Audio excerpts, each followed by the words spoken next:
also work in middle school, and every time we have a test or a quiz, there's first question, and it's not a point question, how did you study?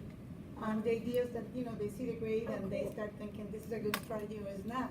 Right. But my problem is when I get all these kids that are really smart and they just say, I did not study, and they get the highest score very Yeah. close. How can I fix that? There is another handout, this supplemental handout. It's got a lot of words on it, but Davis and I found it late in the day this afternoon, and we dig it because it actually it gives you feedback for different categories. When you struggle despite strong effort, when you're lacking skills needed for improvement, and there's one that's like when you succeed without strong effort. So there's some ideas here about how to respond. Where is that one? I need my goggles. Yeah, it's in the When they succeed easily without effort. That's great that you have it down. Now we need to find something a bit more challenging for you.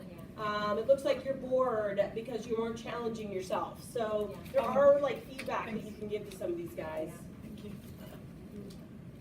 All right, last one. You're such a good student. Such a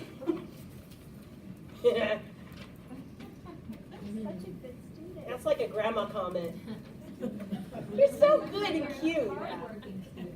Yeah, you're hardworking, right? What Yes. makes you good, right? Yeah. You follow directions. The first time you're asked, right? You always push in your chair when you get out of your seat. Whatever exact behavior, right, that makes you say they're good, right? Yeah. But these are the examples. I think we got them all. Yeah, you all do You great. really studied. Yeah, good job, students. You tried all kinds of strategies on that math problem until you finally got it. I love the way you sit at your desk. Yeah, so it's observing. So we want to talk to you about another common misunderstanding, and I think I had this one too. To foster growth mindset, simply praise children for hard work. And that's kind of what I thought this was all about when I first started digging into it. But praise tends to be helpful earlier in the process, and Heather was getting at this when we were on the last slide. Praise tends to be helpful earlier in the process or with younger students to help them build confidence, but later on, we have to ask students to reflect on how they're learning. Because if I just say good job to a kid who's trying really, really hard on a math problem with the wrong strategy and is not being successful, the praise is not helpful. What needs to happen is a coaching step. This is not working, let's try the next strategy. Or you sort of need to be moved along. I can't just say great job for all that hard work. We need to sort of release the responsibility to the students for them to become more independent learners. And for them to understand that learning and stretching your brain and building connections is within you. Yeah? Yeah. Anything else?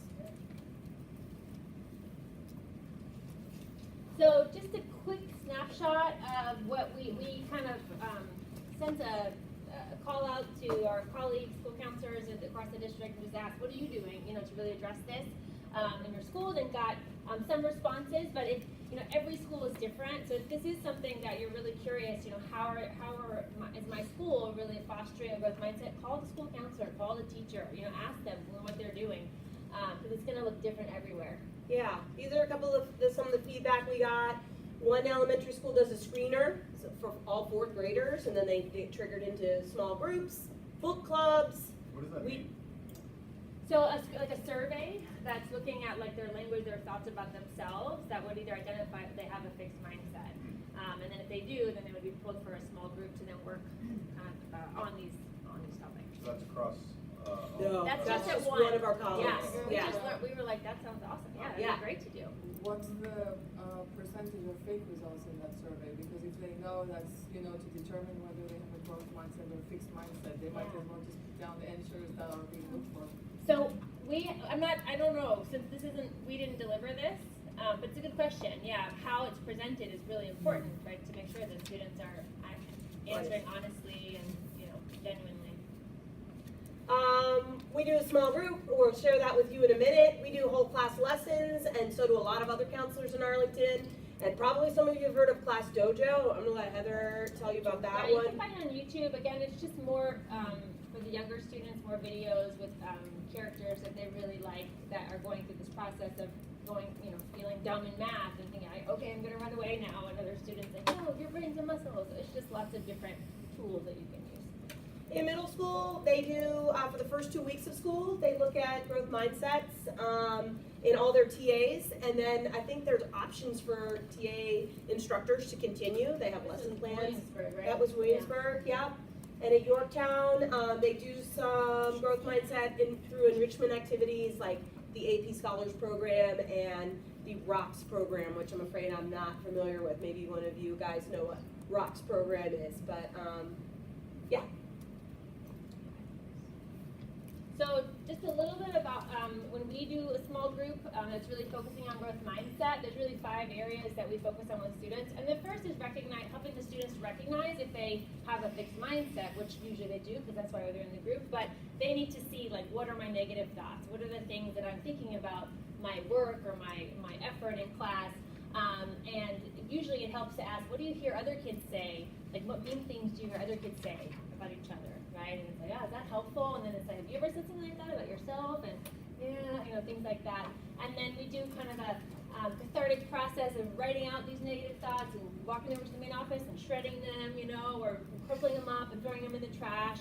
And then also working on how to switch that negative self-talk by adding yet, right? Or like changing the way they're thinking about their ability. We talk a lot about mistakes and how we should be using them, right, for strategies, for working smarter. And then we spend a lot of time on setting goals, right? Setting goals, we talk with students about helps them stay focused, it helps them persevere. Why am I pushing myself this hard? What's my end goal? And then of course, obstacles, right? They're going to encounter obstacles, so we talk about external obstacles, maybe I want to take a dance class, like my parents can't afford it, right? Or internal obstacles, like I don't believe I can do something, right? And kind of how to preventatively, prepare for obstacles that they might encounter to really develop the growth mindset. Yeah. Is this also where you identify if the student has like dyslexia or anything like that? Does that come out into that problem? In terms of like pulling for the groups?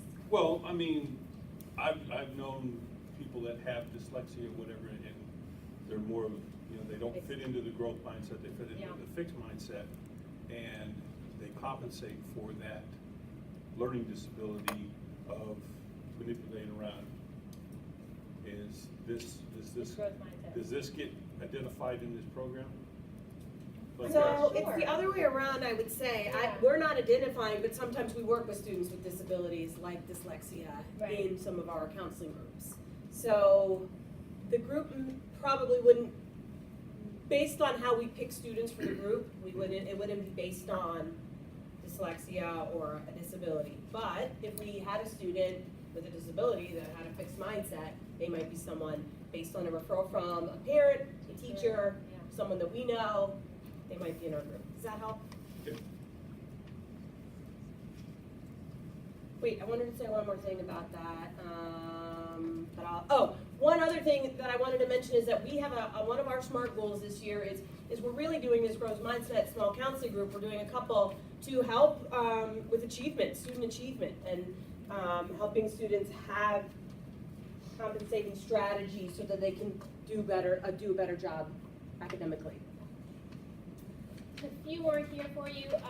This is take home, it's in your packet, but a lot of different ways to change those fixed mindset statements into growth mindset statements. We want to go You through can help those. your kiddo, yeah. Yeah. Here is a bulletin board that we had up last year, and again, there's a lot of this stuff happening in the lower grades, so just visuals for students. So the last misunderstanding we want to leave you with is that growth mindset is about changing young people and not adults.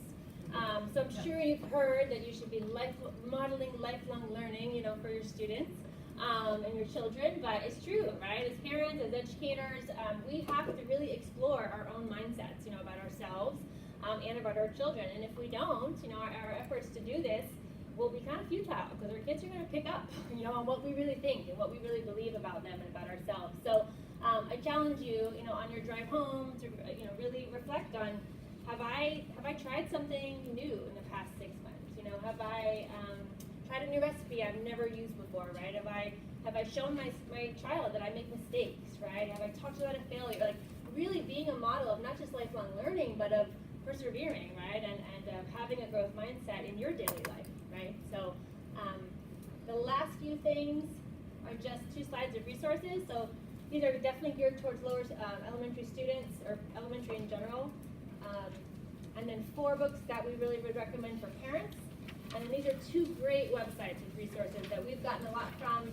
This top one is Carol Dweck's, and Character Lab is Angela Duckworth, so she's really the founder of the grit, which is, you know, part of this process is really developing grit to persevere. So I think that's all we have. If anyone has any questions or comments. We have some children's books. If you want to take a look at Bubblegum Brain and think about buying it, if you think it might work for your kiddo, we have them and you can check them out. Take the bags if you want to take it home and do them with your kids. There's extras.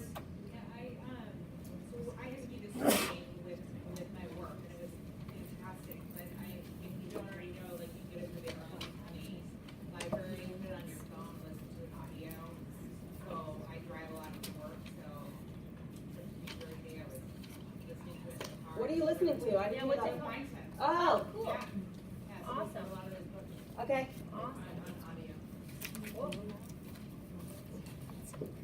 Yeah. I have one question, one other comment on this review. Let's see one of the slides. So, it says, it looks like this was too easy for you, let's find you something challenging so you're able to continue to grow. My first reaction is if I hear that, I'm like, just give me a break, I don't want a challenge right now. So, how do we twist that for the child who doesn't really want a challenge? That's a great question. Anybody have thoughts?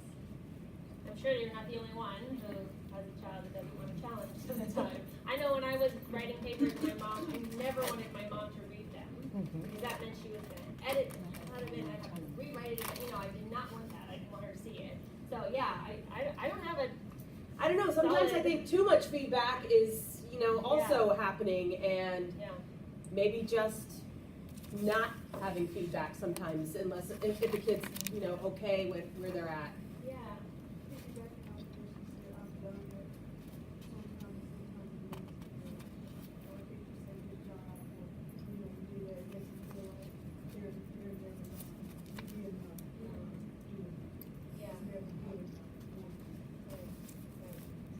Yeah.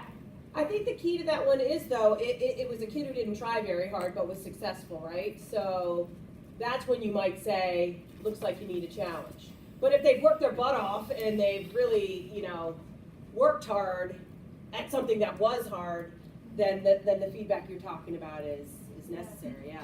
Or sometimes I just try and turn things around into another question, and that's a strategy that works for me sometimes. Like, you don't feel like a challenge, just say like, oh, I can sense that you're feeling like you don't want a challenge right now. You know, can you just give me a clue as to like why you might not be feeling that way? And then you might get to like, well, I'm really tired, or I'm really stressed out about, you know, something, and then like maybe, you know, like chunk it out for them. So, or maybe it's they're afraid because it's like so overwhelming, and you know what I'm saying? Like, I don't know, like I'm trying to identify more like what might be going on, and maybe it's just, you know, like, okay, I just don't feel like it. Well, oh, okay, well, and then sometimes if you can relate back to an experience that you had, you know, and like you didn't feel like doing something, but like you know, the process that you went through to change your mind and then attack that challenge. Sometimes that's helpful too, if they like to listen to your stories of when you face something. And there's a magic trick of just repeating what they say. You don't feel like a challenge right now, and then Validation. they'll say no because, you know, Affirmation. sometimes just repeating back to them what they said, yeah. Sometimes, I mean, some kids could, it's easy for them to do it and they do it great, and the mom or dad says, let's do something more challenging, they feel it as a punishment.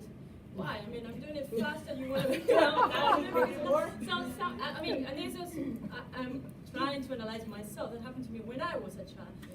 And my mom did something that really worked. She disguised the word challenging. Let's do a more challenging work. And she said, I'm wondering what would happen if. And she was kind of, you know, challenging me without saying the word. Yeah. So I said, oh, let me tell you. I will tell you. And you know, we went further, but without that word, because when she was using that challenge, it was in another language, but it was still powerful. I was automatically shut down. Yeah. You know, so sometimes kind of like. Yeah. So I want to see it from the other end. So this works for everybody, but I do get kids that are maybe insecure, So they use this, they turn it around and they're like, maybe this is not good enough, this is not good enough, how do I know if I'm doing my best? And then it turns into what you guys see about anxiety and so. Right. So how do you actually control that part? So you're saying if they shut down? No, the opposite, they wanna keep trying. Oh. Because those are, overachievers that never know if this is good enough, because they wanna give their best. I have the same question, how do you prevent perfectionism Right. as a recovering perfectionist? Because I can see like, oh, it's not my best, it's not my best. Yeah. And then the Yeah, I rest- mean, you know your kids best, I would say. You know how much to push them, right? You know, like, when they need a break, right? When something might have been easy, but they are really tired, right? Like, you know your kids the best. I mean, and, where we are and where we live, right? I mean, there's like a never-ending push to just do more and be better, so, recognize if, like, that's your kid, and then maybe, scale back, I would say, on this stuff. I mean, when it comes to, like, anxiety and perfectionism, right, every kid is different. It's case by case how we support them in the school. So it would depend on, like, what are their thoughts that they're having, right? What is their self-talk? Why are they so stuck on not knowing what's their best work, right? So it would just depend on the kid. I'd have to know more to know how to dig into it, I think, personally, but. No, I agree. I think perfectionism is tricky, and it is, it's hard for kids to see their way out sometimes. I've done my best work. This is good enough for today. They have to see us make mistakes. Yes, We have to right, be okay exactly. with them seeing us Right. make mistakes. Right. And knowing that it's like totally normal. Yeah. I just want to make one comment about what you said, about them thinking, well, then nothing's ever good enough kind of thing, right? And I would hate for it to spiral right that way, but I think that's where it comes to, like, how much can we praise behavior, right? How much can we look at what led to that, even if something was easy for them, what did they do to get, maybe there was some behavior that you can praise, right? Something about a strategy they used or something that you can give praise, right? Because we want to give praise to kids, of course. We just want to make sure we're praising the right things, Yeah. So I missed the part when you guys were talking about that exercise. Were you saying that is it really my best work commonly gets put in the wrong category? And so which category was it supposed to be in? Growth mindset, right? Okay, Just thinking right. about that, right? Is it really my best work, right? And then going back, or maybe doing, because that comes out a lot when kids rush through things, right? They rush to turn in something, right? And it's sloppy, or it's not fully done, or the name's not on, or whatever, right? So I think that's where that comes from a lot, at least in elementary, is it really your best work? Go back, slow down, what So, else can you do? so where would you draw the line between second guessing herself and constantly going back and thinking Yeah. over, is it, versus saying, I did it, I'm done, it's good enough? Yeah. Because that kind of mindset is that what gets you to cross over to perfectionism. Right. So Right. where is the line then? I don't know if it's universal for every kid where the mind is, I don't think it is. I think it depends on the kid and the subject and how often this is happening, what the parents are doing, I don't, Case by case. I hate to give that answer every time, but it's so hard to, When I always heard my son, he always say, Mom, perfection doesn't exist. And I told him, I say, I'm not asking for perfection, but I ask you to do your best, I always challenge you. And I know perfection, it doesn't exist. It's always again, one day I write that in a board and say, perfection doesn't exist. I don't want that for you. I just want to try your best. Or maybe just affirm that, like, you trust them. Say Yeah, like, I exactly. trust that you Yeah. know when you've done your best work. Yeah. And I have every confidence that you will know when you hit that spot. Yeah. And then just leave it at that. Yeah, especially if you're dealing with a, The perfectionist thing, yeah. thing, Yeah, I have a question about, older kids dealing with anxiety, like, in the classroom, feeling like, if they're feeling overwhelmed, or feeling like they're not gonna do well, or, they're kind of maybe not getting all the content, like, do you have any suggestions for them? Cause it's a little harder, like, I feel like with younger kids, it's almost easier to have, like, gimmicks, but older kids are like, oh my God, I'm not doing that. They're like too cool for it. Right. So I'm just like going to the take a break desk is not a thing. yeah. So I'm just guys have already ideas of like books to read on how kids deal with like? I that definitely have a academic lot of anxiety? books I can recommend. Yeah, I can write some down for you. Oh, thank you. Yeah, that will be great strategies, but. I definitely think, like, the kid has to pick a strategy that works for them, right? You have to, you have to take ownership sort of that feeling and recognize that it's coming on, whatever, we talk about recognizing physical sensations, if you're starting to get jittery, if you're starting to get sweaty, recognize that physical sensation and then choose what it is that you're going to use Right. to get yourself less escalated.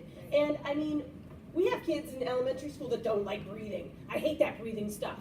So, okay, well, what else are we gonna use? Are you gonna use self-talk where you're Right. saying to yourself, Right, I feel myself getting anxious, right. I'm going to think about my dog. Or, like whatever works for them, they have to catch themselves before before Yeah. They flip their lid. the lid flips, and they can no longer access the thinking brain because, that's when, what else? Well, I was just gonna say too, it's really important that students learn these strategies and practice them when they're not anxious, right? You can't have these conversations when kids Right. are on the brink of a meltdown for whatever reason, right? So like preventatively talking about, okay, so in math every day, you have that feeling, like let's talk about, like what are some things you could do, so they have a list of things they could do, some that are really discreet, maybe they can do it in their desk, and then some that are like I'm out of 10, I need to leave the classroom for a second, or whatever it is, but like having those conversations when they're not escalated is much more effective. And knowing the triggers, like if it's a test day, Right. we have a kid who gets super anxious around test days, and so,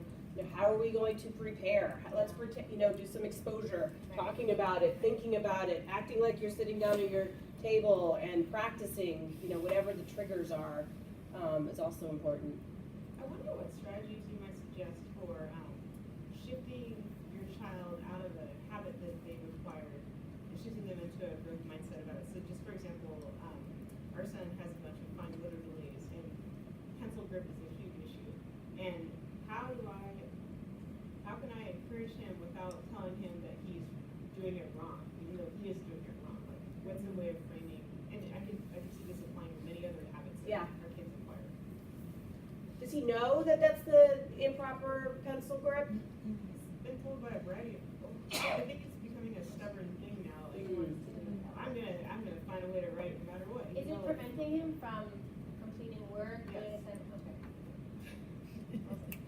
doing assignment? What was like, is it just our problem or is it really the kid's problem? Man.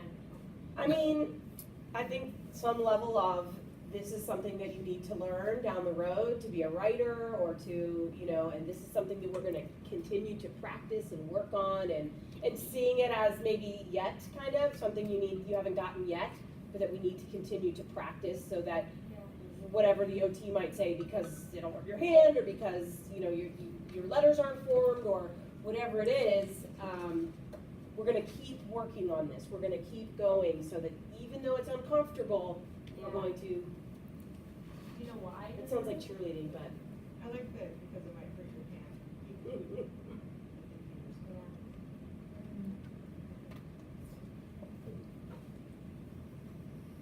What else? Do you have any thoughts on how much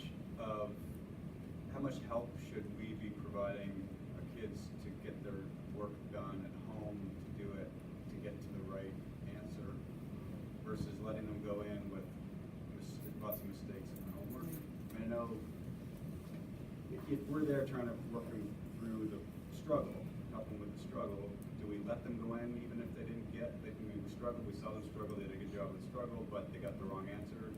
Or should we try to get them to the right answer with them, or let them go into school with the wrong answer? I can answer from the elementary perspective, and I've been in a lot of meetings where teachers say, let them send it in wrong. It's my job to know what's wrong and to teach them how to do it right.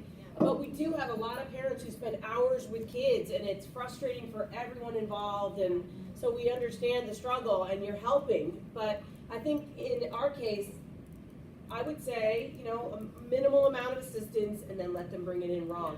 But it's always a good conversation to have with the teacher. That I don't know, I know it's harder for middle and high, you got a ton of teachers, but, a quick email, like, asking that might be helpful because, it could vary for outside of McKinley, you know, but I think in general, we want kids just sending in the work that they do. We don't want them spending a whole lot of time on it and a big struggle at home. We just send it in. And if it's too hard to get done, write a note and say, we worked for 20 minutes and that was enough, and this is what we're turning in tonight. I have a question. I'm curious if Arlington as a school system has done anything with actually formally educating the educators between having a fixed mindset and a flexible mindset, so that the educators are in a position to recognize when, particularly with children with learning disabilities or children who are in special needs or the neurotypical. You know, there are many times when won't, might be, can't, you know, and avoidance